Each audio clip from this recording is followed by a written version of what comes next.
Howdy folks, welcome back to the channel, welcome back to a new episode, welcome to, I think, one of the most interesting mod that you can find on the Steam Workshop. And as you can see from the screen, the mod is the Endsieg mod, which some of you already um, um, requested me to play on my channel. For those of you who are not really too much into this mod, Endsieg is basically a German word meaning final victory. This is what Dr. Goebbels was shouting in the microphones of the Nazi propaganda regime between 1944 and 1945, telling to the German people that final victory was at hand. They just needed to resist a little bit more, a little bit longer. Endsieg is really a mod that will put your skills under pressure, because Endsieg, as you can see, gives you plenty of options, plenty of playable scenarios, and of course the most, let's say, attractive ones are either the 1918 scenario, of course if you want to play as Germany, the 1941 scenario if you want to play as the Soviet Union, or the 1943, 44, December 1944 and March 1945 scenarios if you want to play as Germany. And as such, by playing as Germany, you may have the chance to turn the tide of the war.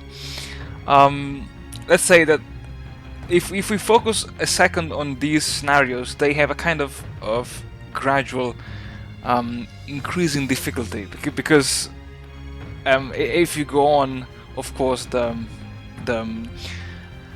will be much difficult, for you to, even more difficult for you to try to win the war, as long as you progress with the timeline. And I witnessed many people like Tommy K and I think even Daniel from Paradox playing the Endsieg mod. Even Alex the Rambler played it. I'm not sure if Feedback Gaming played it as well. Oh my god, I can't talk tonight. But I finally decided to give it a go. There is just one problem. That, you know me, guys, I'm a real fetishist of historically accurate scenarios. And as I was looking at the order of battles, at least for Germany, I was like, holy crap, this is so historically wrong.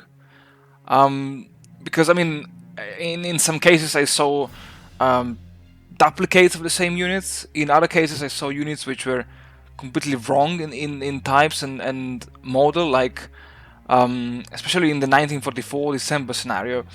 I saw there were some infantry divisions which were actually Volksgrenadier divisions, so the German militia divisions, and the same is true for the 1945 scenario.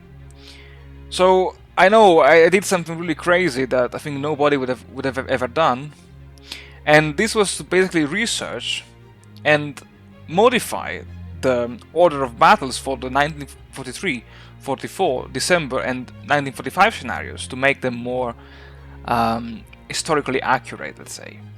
And I've even wrote down all the changes, but basically for the 1943 scenario I added a total of 53 new divisions, and with these I can many Hungarians and Romanian divisions that were historically part of the German army back in 1943.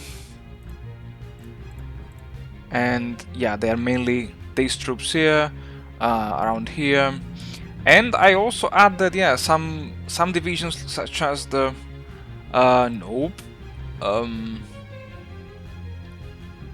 such as, yeah, those reserve divisions. And yeah, the total number of divisions now is 231 for this scenario. And let me check for the others very quickly. For the 1944 scenario, the 9 divisions.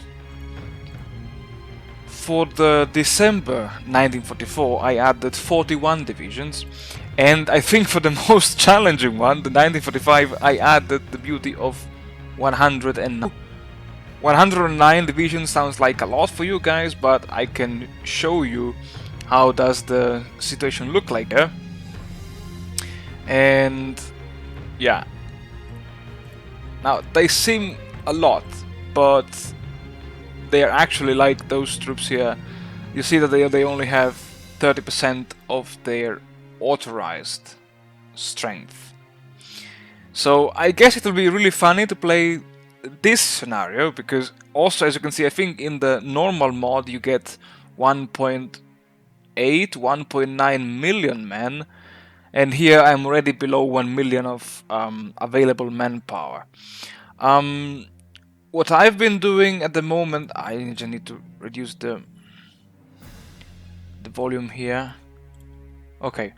What I've been doing at the moment also is to fix the Soviet, the order of battle for the December 1944 scenario, and I will also check the 1945 scenario. And if for this scenario I added 4 new divisions for the Soviet Union. Maybe I even remember which ones. And I also renamed 23 of the divisions, because again I saw duplicates of units and also units which never existed, such as the 328th Guard Rifle Division. I was like, no, this never existed. The Guard units always stopped at the 129th Division. And for instance, one of the divisions is here, the 308th Rifle Division, and again, for each one of these divisions I manually looked into the history, and for instance, the 308th Division in December 1944 was located here around Riga because it was sent in reserve, and then was later deployed on the First Baltic Front here and took part in the offensive against Prussia. So yeah, this is basically how I did it for each of these individual divisions, and also these 2 divisions, the 300th and the 264th divisions, they were deployed on the Far Eastern Front, so I just added them here. And yeah, so this is basically to give you an overview of what I did and what I'm planning to do for the 1945 scenario.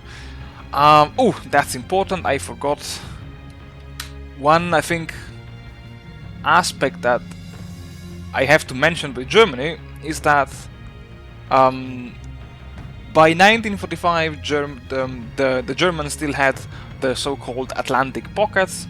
One was near Lorient, one was, I mean, it's not really Nantes, but it's a city close to Nantes, I can't remember the name, and also the garrison here at La Rochelle, as well as the troops located here in Dunkirk, because they actually held out until May 1945. So this is something that was still missing from the historical mod, from the real mod, and that's why I just made a kind of sub-mod, Endsieg 2.0, let's call it, in which I also added this kind of these extra divisions here. And yeah, so also the 319th division, which was occupying the Channel Islands. And yeah, so that's it already. I'm looking forward to finish the 1945 scenario for the Soviets, and I don't think I will touch the Allied OOB, because okay, I understand for game mechanics reason that here all the troops are French, even though yeah, they should have been US and UK mostly. But yeah, and I will finish the 1945 scenario for the Soviets, and then I will start playing this mod maybe starting from the 1918 scenario and then carrying on with the 1943 and so on and so on. And yeah, so I think that's all for this. Yeah, and as always, thank you very much for watching. First of all, let me know what do you think about this. If you would like me to play this mod, I bet yes, because since it was already requested from quite some time, I bet you guys really wanted to see it. As I said, I don't know how easy it would be. I know I added, yeah, many more divisions, you know, blah blah blah. But you know, one thing is to have 109 more divisions on the battlefield. Another thing is to equip them. So yeah, I don't know. I have to think at the strategy, because if even Tommy K failed to defend Germany in the 1944 scenario, well, I don't know if I will manage to do it. Okay, then yeah, I think that's all from now. Thank you very much for watching. Thank you very much, guys, for supporting the channel, and yeah, stay tuned and see you all hopefully very soon.